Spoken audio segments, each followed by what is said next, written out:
försöker gå.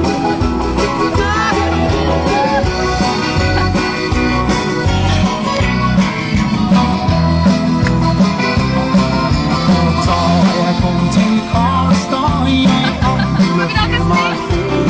Ja, vi hade många bilen, men ingen som var stor. Till slut jag hos ett firma fick se en riktig bil. I hans brud jag förhandlar, får jag grönt ut till Kil. Ingen kan väl sina att denna bil var trång.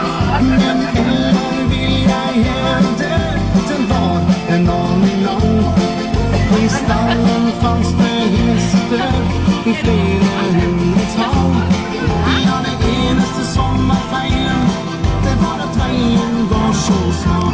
Och först efter sträcka jag till och höll med. Vad säger du om det ska ha gått med? Så kom den på ett fel. Är vi grilla? Är vi grill? Ja, vi har fått och bussen han blev glad. Men så väntade jag läsa igen på mitt spel på Vitteå. Efter tiden på starten tänkte jag in till morsans kåk.